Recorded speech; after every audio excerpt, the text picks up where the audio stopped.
बात बिहार की राजनीति की, जहां इन दिनों हर कोई एक ही सवाल पूछ रहा है, 2025 में कौन बनेगा मुख्यमंत्री। आरजेडी में तो कोई कंफ्यूजन ही नहीं है, जीते तो तेजस्वी यादव ही मुख्यमंत्री बनेंगे, लेकिन अगर फिर से एनडीए को सत्ता मिली तो नीतीश कुमार को ही कुर्सी मिलेगी। इसे लेकर थोड़ा कंफ्यूजन पैदा हो गया है। कल बिहार के डिप्टी सीएम और बीजेपी नेता सम्राट चौधरी ने साफ कहा था कि नीतीश सीएम थे, हैं और रहेंगे, मतलब नीतीश ही चेहरा। लेकिन आज बिहार बीजेपी के बड़े नेता प्रेम कुमार ने इसमें थोड़ा ट्विस्ट कर दिया। उन्होंने कह दिया कि नीतीश भी चेहरा। ऐसे में एनडीए में सीएम फेस की गुत्थी सुलझने के बजाय और ज्यादा उलझती नजर आ रही। आरजेडी के लिए मौका मुफीद है। ऐसे में एक तरफ तेजस्वी यादव नीतीश कुमार को खटारा और ओल्ड मॉडल करार दे रहा है, तो दूसरी तरफ आरजेडी के नेता जेडीयू को महाराष्ट्र की याद दिला रहे हैं। जहां नतीजे बदले तो सीएम का चेहरा भी बदल गया। यानी आरजेडी नीतीश को डरा रही है और डरा कर डोरे भी डाल रही है। दूसरी ओर बीजेपी बिहार के पुराने नतीजों की मिसाल दे रही है। बता रही है कि जब नीतीश कुमार की सीटें कम आई थी तब भी बीजेपी ने उन्हें ही मुख्यमंत्री बनाया था। कुल मिलाकर पिक्चर क्लियर नहीं है। ऐसे में नेता ही नहीं, जनता भी पसुपेश में है। आलम यह है कि बिहार की पॉलिटिक्स किसी थ्रिलर फिल्म जैसी हो गई है, जिसका क्लाइमैक्स यकीनन बेहद रोमांचक होगा। अभी मैं आपको उसका एक छोटा सा ट्रेलर दिखाती हूँ।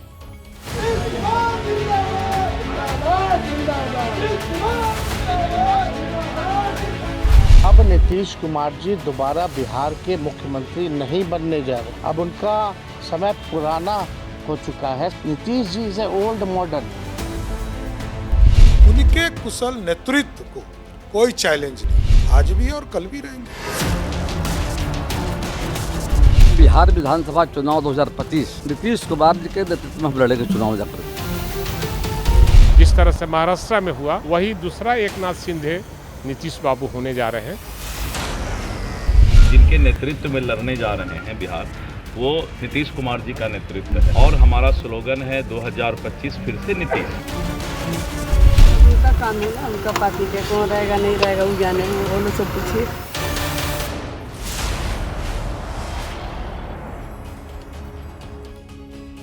नीतीश कुमार को आप बिहार की सत्ता का सुपर हीरो भी कह सकते हैं, क्योंकि पिछले 20 साल में जिधर नीतीश उधर सत्ता। यही वजह है कि वो दोनों ही खेमों के लिए मजबूरी भी है और जरूरी भी। इसे बेहतर तरीके से समझने के लिए आपको बिहार विधानसभा के पिछले 4 चुनाव का अंकगणित मैं दिखा देती हूँ।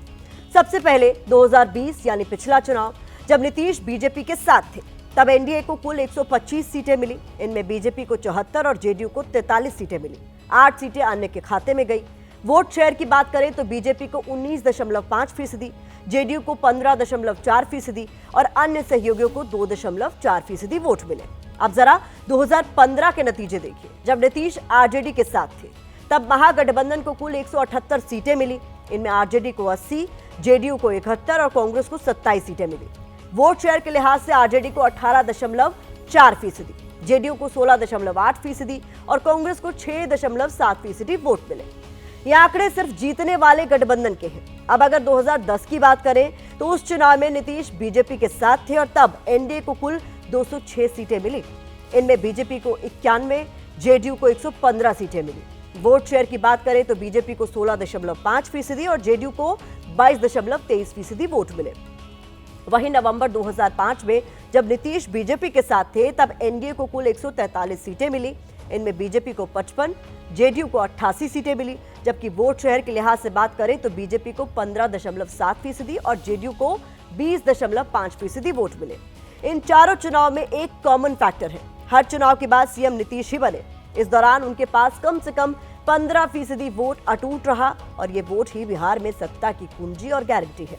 लिहाजा बीजेपी और आरजेडी दोनों के लिए नीतीश जरूरी ही नहीं, मजबूरी भी साबित होते आए हैं। यही वजह है कि लालू प्रसाद यादव भी अक्सर नीतीश कुमार के लिए अपने दरवाजे खुले होने की बात कहते आए।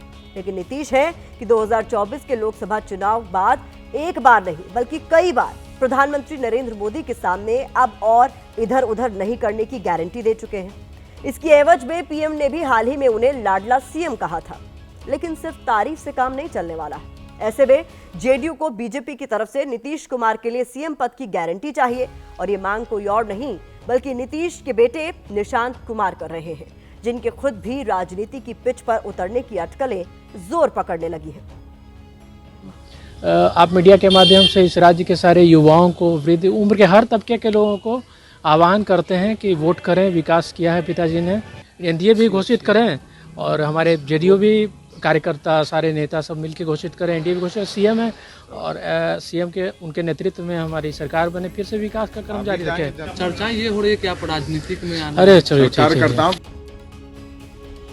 निशांत की ख्वाहिश है कि एनडीए उनके पिता नीतीश को चुनाव से पहले सीएम चेहरा घोषित करे, लेकिन खुद पॉलिटिक्स में एंट्री के सवाल को वो लगातार टाल रहे हैं। लेकिन अब विरोधी ही नहीं, पार्टी के अंदर भी ऐसी मांग जोर पकड़ रही है। जेडीयू के नेता कह रहे हैं कि पार्टी की संभालिए पतवार, राजनीति में आइए निशांत कुमार।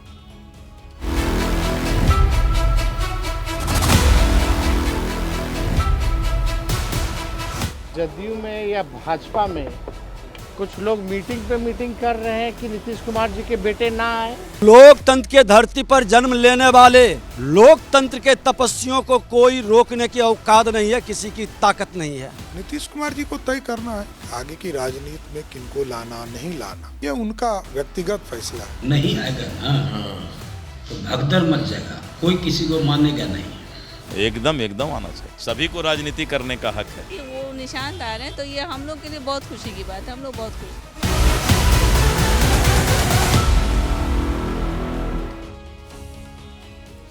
नेता ही नहीं, आम लोग भी नीतीश से निशांत को अपना सियासी वारिस घोषित करने की मांग कर रहे हैं। कई लोग तो ऐसे भी हैं जो निशांत में नीतीश का अक्स देख रहे हैं। नीतीश कुमार के बेटे निशांत को राजनीति में आना चाहिए या नहीं? किसी को यहाँ पे रोक नहीं है। जो अगर नॉलेजफुल आदमी है सभी का स्वागत है, लेकिन बशर्ते आने का मकसद होना चाहिए विकास। विकास जब तक नहीं होगा तब तक कुछ नहीं होगा। कितना भी बाहर से कोई आ जाए, विकास मेन फोकस होता है विकास। सपोर्ट में है नीतीश कुमार सर के भी सपोर्ट में, क्योंकि रोजगार बहुत दिया है सर। हम आना चाहिए, बिल्कुल आना चाहिए। आपको क्या लगता है? देखिए, अगर शिक्षा में सुधार की बात आएगी और शिक्षा में सुधार करेंगे तो आना उनका चाहिए, समझ गए ना। अगर रोजगार की बात करेंगे तब उनको आना चाहिए। कि नीतीश कुमार के बेटे का स्वागत करेंगे? बिल्कुल मैम, बिल्कुल स्वागत है उनका। अब बिहार की राजनीति की बात हो और उसमें कास्ट फैक्टर यानी जाति का जिक्र ना हो, ये कैसे मुमकिन है? सच ये है कि राजनीति का परिणाम ही जाति के गुना भाग और जोड़ घटाव पर टिका है।